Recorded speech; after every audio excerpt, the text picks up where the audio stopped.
Hello, leaders of the world. Welcome to Spread Love and Organizations, a podcast for purpose-driven healthcare leaders striving to make life better around the world by leading their teams with genuine care, servant leadership, and love.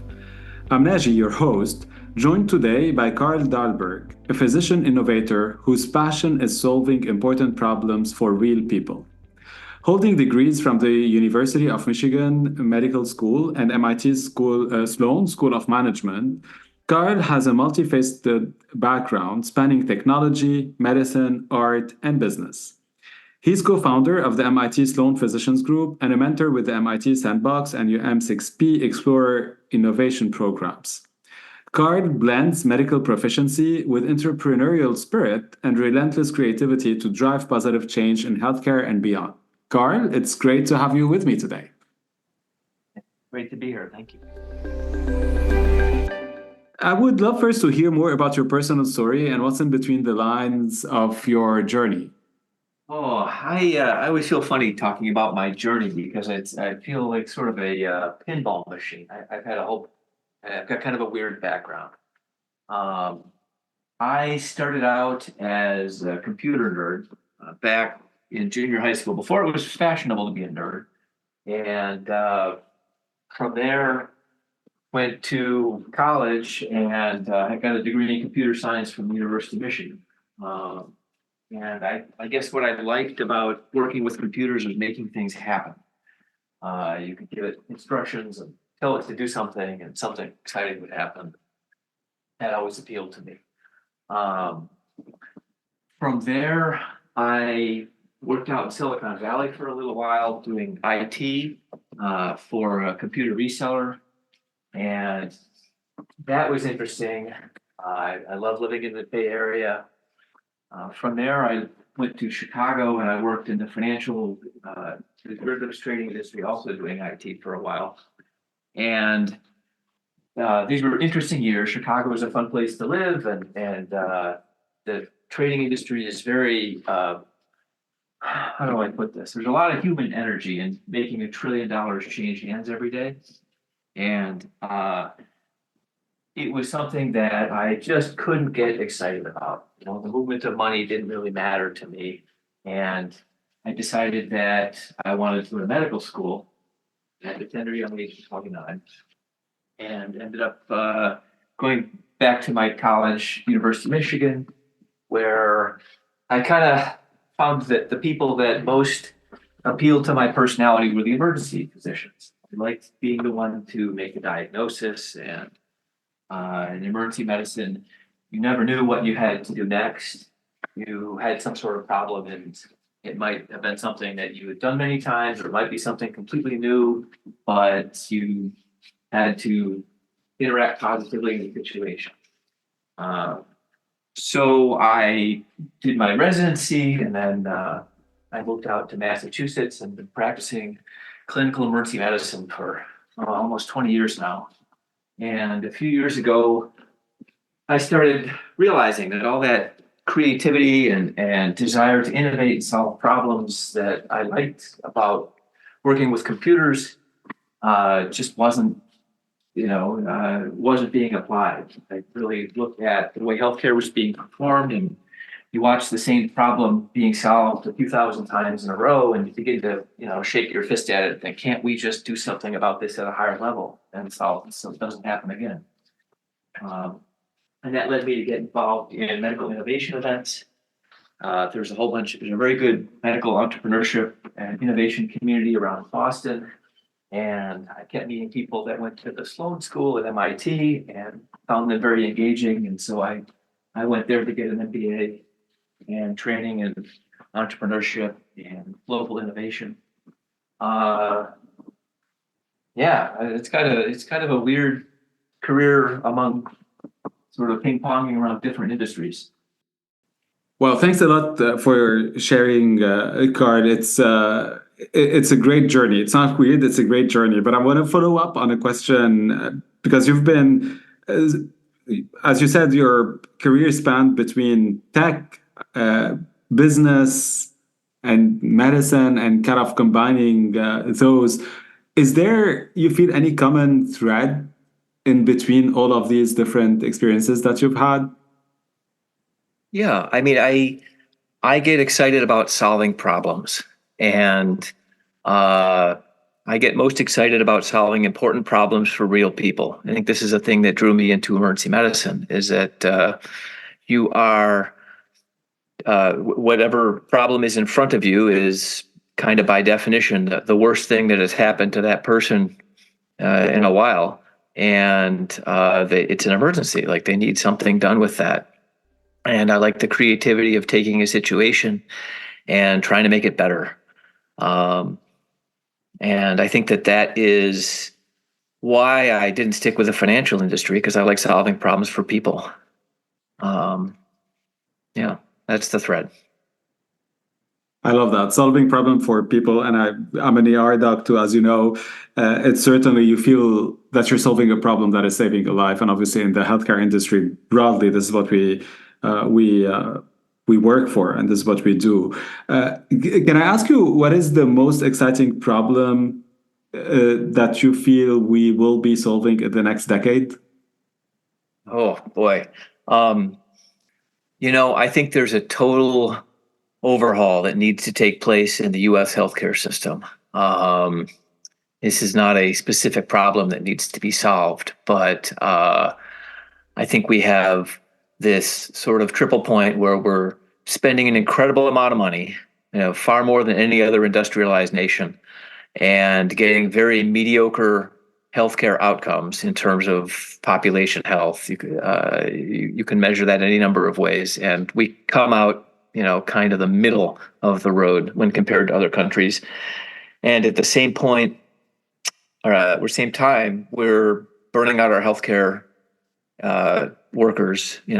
Physicians and nurses are leaving, and honestly, patients are firing U.S. allopathic healthcare in frustration. The systems that we're creating just aren't solving the problems people have, and I think the industry is the big problem is that the industry needs to be redesigned so it solves people problem better, and I think a lot of savings will come out of that.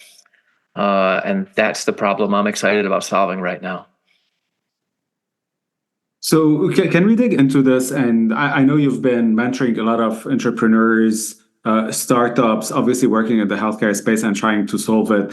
Is there a single advice when you meet with those entrepreneurs who are solving those big issues that will help the society? Is there an advice that you would give them as they start this journey? So every situation's different, but the things I mentor people on are sort of listening to the customers, that talking to the people that are actually going to be using your solution to figure out what exactly the problem is as they see it, and how they measure that, and then designing a solution from there. I think that's a pretty consistent focus. I work with a lot of student teams at MIT, and they're very brilliant people, much smarter than I am. But being brilliant often blinds you to sort of the listening that you have to do sometimes. I think this will resonate with you as an emergency physician. It doesn't matter what you think is wrong with the patient. What matters is what is wrong with the patient, and you have to discover that. And you can only do that by learning. So I think that's the first lesson, is to take your assumptions, list them out so you know what you think, and then put all that aside as you go listen and explore. I love this. As you've been doing this with several entrepreneurs, seeing startups, and also through your amazing background of solving all over the time from IT to now saving lives, what is your biggest leadership lesson, really, between, again, leading ER and helping entrepreneurs and startups solve some of the most complex issues in the world? So it's funny that you ask that. I didn't used to think I was a leader in any way. Hey, what do you do as an emergency physician? You're not might not be in charge of the department or the hospital, but in emergency medicine, just working as a clinician, you lead people through, some of the most transformative experiences of their lives. You lead the team to align the incentives and get the nurses and the techs and the radiologists and everybody else working on this problem, any consultants you have. Anyway, I think aligning the incentives is the best model of leadership I have right now. I think that the old model of physician leadership is that the physician has all the authority and all the knowledge and tells whatever everybody else to do. And I think that's very antiquated. I think modern leaders are not the owners of intelligence and the owners of the plan, that they embody the mission, and that their main skills are to communicate the mission to the various participants or the various stakeholders or team members, that you bring the why and help the other people bring out the how. That's powerful, embodying the mission and aligning the incentives. I'm going to go to a section where I will give you a word and I would love your first reaction to it. The first one is innovation. Innovation, creativity, and resilience. What about entrepreneurship? So, entrepreneurship is taking an idea or the idea of an innovation and actually turning it into something in the real world. To my mind, that means solving an important problem for people. So I love how you always come back to not only the real problem, but for real people. Can you expand a little bit more about this thread you have and this philosophy you have about it being for real people? When I get involved in business, it's an academic exercise for me. I get most engaged when I am helping someone. I think that capitalism itself exists to serve the needs of people. And this, I come to this perspective as a physician. I have no problem with making a profit.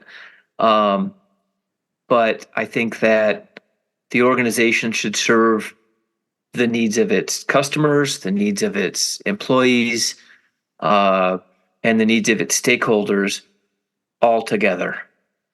And that makes healthcare a little different than other industries, right? If you're selling widgets, then you can sit back and say, I'm maximizing value to shareholders. I did my job. But I don't think that's enough in healthcare.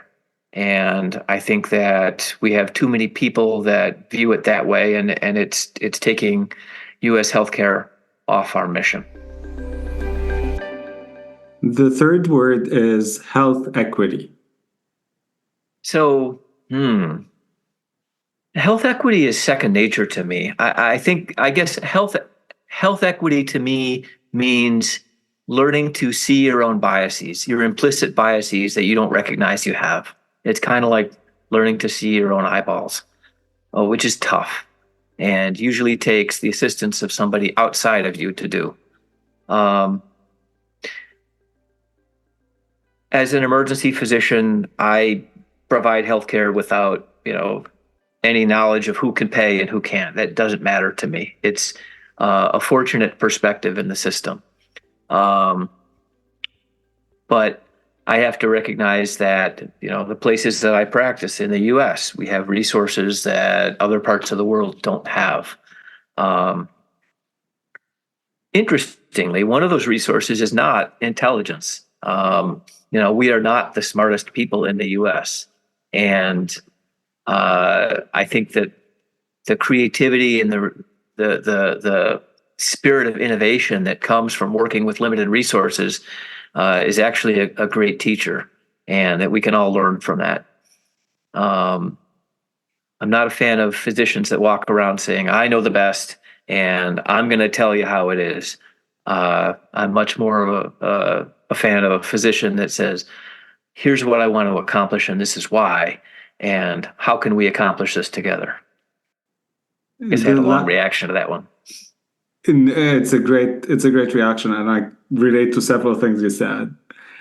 The last one is spread love in organizations. Oh, spreading love in organizations. So I'm a big fan of spreading joy in organizations.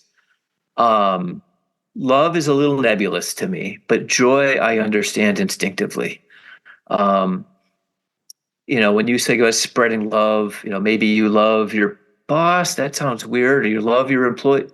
I think that empowering people to find joy in their practice is more on the mark. And when I say joy, I'm in touch with my own joy when I'm solving problems for people. Like, that is a joyful activity for me. It's not always fun, by the way. There's often it's confusion between joy and fun. The two go hand in hand, but frequently you can be working on a really hard problem that's really meaningful to you and not having much fun at it because you have to hit your head against a proverbial wall a few dozen times. That makes sense to me, that resilience and focus on the mission. Spreading love in organizations, I think, should be a natural byproduct of people finding joy in what they're doing. I love this. Any final word of wisdom for healthcare leaders around the world? Boy, I don't feel like I have a lot of wisdom to offer. I just have what I've experienced. I would say healthcare leaders should communicate and gather and bind together. I think there should be clinical input into leadership at all levels. And because if you're a healthcare leader, your clinicians own the mission. They are the people that are enacting your mission. And if they're not having input into the systems you're creating, you're potentially making a horrible mistake. And you'll never know unless you're listening to them.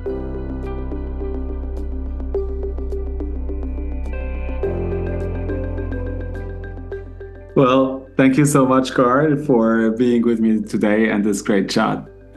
Thank you all for listening to Spread Love in Organizations podcast. Subscribe and connect with us on SpreadLoveIO.com or wherever you listen to podcasts. Most importantly, spread love in your organizations and spread the word around you to inspire others and amplify this movement our world so desperately needs.